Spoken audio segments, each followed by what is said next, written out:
তাহলে দেখো আমাদের আজকে হচ্ছে 2 নম্বর সৃজনশীল কুমিল্লা বোর্ড কত 24। আচ্ছা 24 এর হচ্ছে আমাদের এই কল কি দেওয়া আছে -3 -2 -1 0 1 সেট গ্রহণ করো। কি করো, তালিকা দেওয়া আছে, সেট গ্রহণ করতে হবে।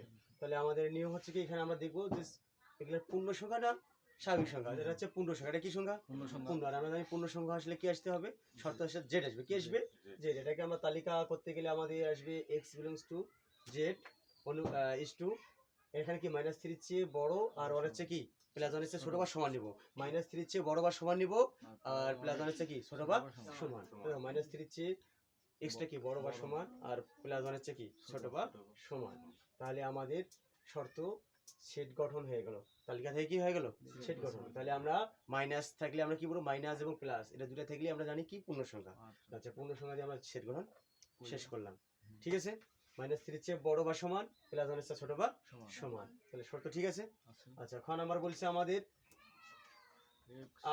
x, y is to x belongs to a, y belongs to a এবং x minus y plus 2 equal 0 হলে তালিকা করে ডোমেন নির্ণয় করো। কি নির্ণয় করো? ডোমেন। তাহলে আমাদের এখানে বলছে x belongs to a মানে x এর মান যেটা আছে, x এর মানটা হবে, এর মানটাই হবে x এর মান। এর মানটা কি হবে? দেওয়া আছে, তাহলে আমরা লিখতে পারি, দেওয়া আছে, কি লিখতে পারি? দেওয়া আছে a equal কত? -3 -2 -1 0 1। এটা হচ্ছে এর মান। এটা কার মান? এর মানটাই হবে x belongs to a। এর মানটা কি হবে? x এর মান। y belongs to a। এখানে আমরা এই যে শর্ত থেকে x y plus 2 equal 0 এই শর্ত থেকে আমরা x এর মান বসে কার মান বের করব? y এর মান। কার মান বের করব? এই শর্ত থেকে y এর মান বের করব, যাতে y এর মানটা এর মানের চেয়ে বড় না হয়। কার মানের চেয়ে বড় না হয়? এর মানের থেকে যেন বড় না হয়। আচ্ছা তাহলে আমরা শর্ত অনুসারে কাজ করি। তাতে দেখো x y plus 2 equal কি আছে? 0। আমরা বের করব কার মান? y এর মান। তাহলে মাইনাস y টা কি হবে? Plus y। x প্লাস 2 টা রাখো, মাইনাস y টা প্লাস y হলো। তাতে y ইকুয়াল x প্লাস 2। আমরা এখানে লিখব x এর বিভিন্ন মানের জন্য, x এর বিভিন্ন মানের জন্য কার মান বের করব? y। বিভিন্ন মানের জন্য y এর মান বের করি, y এর মান বের করি। আচ্ছা তাহলে আমরা সবাই জানি x এর মান কি আছে বলো তো? x এর মানটা তো এর মানটা, তাই না? এটা x এর মান এটা না, -3 -2 -1 0 1। ঠিক আছে। আচ্ছা দেখো তাহলে আমাদের -3 কোথায় বসাবো বলো তো? x এর জায়গায়। আচ্ছা -3 বসাতে এখানে কি হবে? -3 যদি বসাই এখানে, -3 কি আছে? প্লাস 2। 3 থেকে 2 বিয়োগ করলে কত হবে? 2 বিয়োগ করলে -3 থেকে প্লাস 2 বিয়োগ করলে কত হবে? -1। কি হবে? -1। এখানে -2 বসাও, -2 প্লাস 2 কাটলে কি হবে? 0। এখন -1 বসাও, -1 এর চেয়ে প্লাস 2 বড়, 2 থেকে -1 বিয়োগ করলে প্লাস 1, তাই না? আচ্ছা 0 বসাও, 0 বসালে কি হবে? 0 বসালে কি হবে বলো? 0 বসালে 2 হবে। কি হবে? 2 হবে। 1 বসাও, 2 এর কি কত হবে? 3। তাহলে দেখো আমরা এখানে এই জায়গাটাতে আমরা -3 বসাইলাম, -3 থেকে 2 বিয়োগ করলে -1, -2 আর প্লাস 2 বিয়োগ করলে 0, -1 বসাইলে হবে, -1 থেকে প্লাস 2 বিয়োগ করলে +1, 0 বসাইলে হবে 2, 1 বসাইলে 3। তাহলে এখন আমরা দেখব কি আমাদের বলছে শর্ত বলছে x belongs to a, y belongs to কি? a। y এর মানটা এর মানের মধ্যে যাইতে, এর মাঝেই থাকতে হবে। কার মাঝে? এর মাঝে। তাই এর মান কি আছে? -3 -2 -1 0 1। তাহলে আমাদের দেখো তো মাইনাস, আমাদের প্লাস 2 আছে? কই এখানে আছে? নাই। আমাদের কি প্লাস 3 আছে? না। তাহলে আমাদের দুইটা মান নাই। কয়টা মান বেশি হয়ে গেছে বলো তো? x আছে দুইটা, 2 আর কি 3।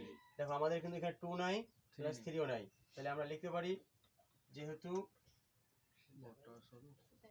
0,2 দেখা যাচ্ছে না? দেখা যায় সবাই রে? জি স্যার। আচ্ছা 0,2 1,3 not belongs to R, not belongs to কি? আর। তাহলে দাঁড়াও, নট বিলংস টু আর। তাহলে এতে উপরেরটা মিশাই দেই না, ক নাম্বারটা? আচ্ছা ক নাম্বারটা মিশাই দিলাম।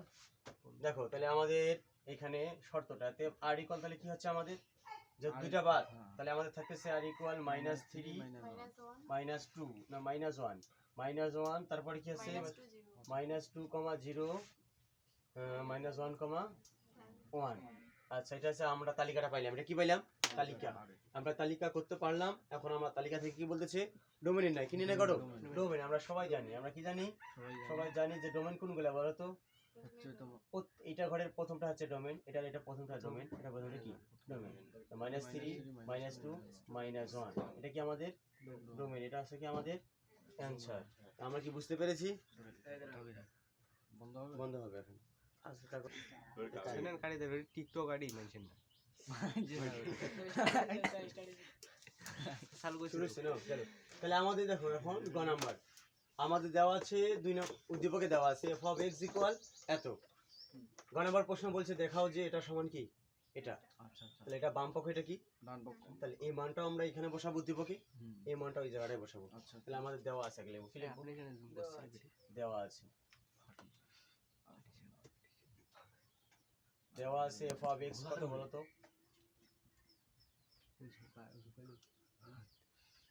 এটা আমাদের দেওয়া আছে f of x এর জায়গায় কি বসাইতে হবে?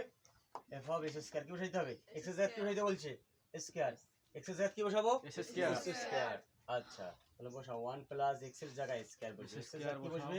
স্কয়ার। আর x এর উপর যে ঘাত, এই x এর উপর যে সূচকটা আছে পাওয়ার, এই যে সূচক, ও x এর জায়গায় তুমি 1 বাই x এর জায়গায় তুমি বসাচ্ছ কি s স্কয়ার বসাইলা, কিন্তু উপরে যে সূচকটা আছে সূচক বা পাওয়ার সেটা কিন্তু দিতে হবে। তারপরে x এর s স্কয়ার, তারপর কত আছে সূচক? 6। তারপরে x এর জায়গায় বসাবো স্কয়ার, পাওয়ার কত? 3। এখন কাজ করব আমরা, দেখো 1 প্লাস 3 দুগুণে কত হবে? 6। পাওয়ার 3 আর 2 ধরে গুণ করবে, 3 দুগুণা 6 পাওয়ার পর দেখো তাহলে 6 দুগুণা 12 নিচে 3 দুগুণা 6। এটাই কাজ, এটার কোনো কাজ হবে না, এটা এই পর্যন্তই। আবার এবার কি বসাইতে হবে? আবার f of s স্কয়ার মানে মাইনাস f of x - 2 এটা বসাইতে হবে না? এটা বসাও। কোন জায়গায় বসাবে এটা? এটা কোথায় বসাবা? ঠিক আবার এই জায়গাটায় দেওয়া আছে তে বসাবো, ঠিক আছে? আচ্ছা, তাহলে বসাও 1 প্লাস x এর জায়গায় কি বসাবো? x ইনভার্স 2 তার উপর কিউব, x ইনভার্স 2 তার উপর পাওয়ার কত? 3।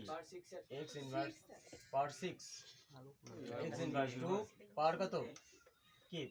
তাহলে আমরা এখানে 1 বসালাম, 1 এ থাকলো x এর জায়গায় -2 তার উপর কিউব প্লাস x এর জায়গায় বসালাম x ইনভার্স 2 পাওয়ার হচ্ছে কত? 6। আর এখানে পাওয়ার আছে x ইনভার্স 2 পাওয়ার কত? 3। আচ্ছা, এখন কাজ করো।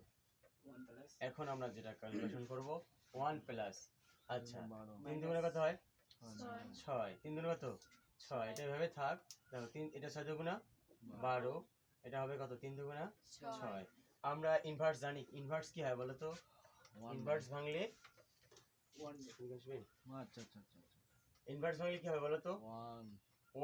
1 তো 1 থাকতেছেই, প্লাস ইনভার্স মানে কি 1 বাই, ইনভার্স মানে কি 1 by x power 6 plus 1 by x power 12 আর নিচে 1 বাই x পাওয়ার 6, ঠিক আছে? ইনভার্স কি ভাগ হয় না? 1 বাই, আচ্ছা সূত্র আছে এটা। দেখো এখন এটা লসাগু হবে বলো তো? 1 এর নিচে x পাওয়ার 12, 1 এর নিচে x পাওয়ার কত আছে? 6। এই 1 এর নিচে কিছু আছে?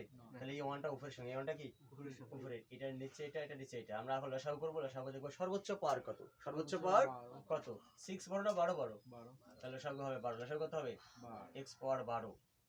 x পাওয়ার 12 এর সাথে এই হর গুণ করো, x পাওয়ার 12 সাথে গুণ করলে x পাওয়ার 12, x পাওয়ার 12 সাথে এই হর ভাগ 6টা আর 12টা কাটলে কয়টা থাকবে? 6টা। 6 এর সাথে লব গুণ 6 কো x পাওয়ার 6, ঠিক আছে? Plus x power 12, x power 12 বা তাহলে 1 থাকে, ভাগফল লবের সাথে 1 গুণ করলে 1 কো 1 আর নিচে যা আছে তাই। এখন আমরা কি করব? উপরেটা ঠিক রাখবো, নিচেরটা ভাগটা কি করব? গুণ করে অল্টারনেট করব। কি করব? অল্টারনেট করব। ভাগটাকে গুণ করো, x পাওয়ার 6টা উপরে 1টা নিচে। এখানে 6টা, এটা 12টা কাটলে কয়টা হবে? 6টা। তো উপরে আমরা সাজিয়ে লিখি, এটা দেখো 1 plus x power 6 plus x power 12 সাজাই দিলাম, x power 6 1 plus x power 6 plus x power 12 by 6। দেখো তো এটার সাথে আমাদের এটা মিলছে, দেখো তো এটা, এই দেখো এটা কি এটা মানে এটা পাইছি, এটা মানে এটা সেম মান। আমরা লিখতে পারি এতে f of s square equal f of x inverse 2 প্রমাণিত। কি প্রমাণিত, ঠিক আছে? এই ছিল আজকের আমাদের এই পর্যন্ত ভিডিও। প্রমাণিত।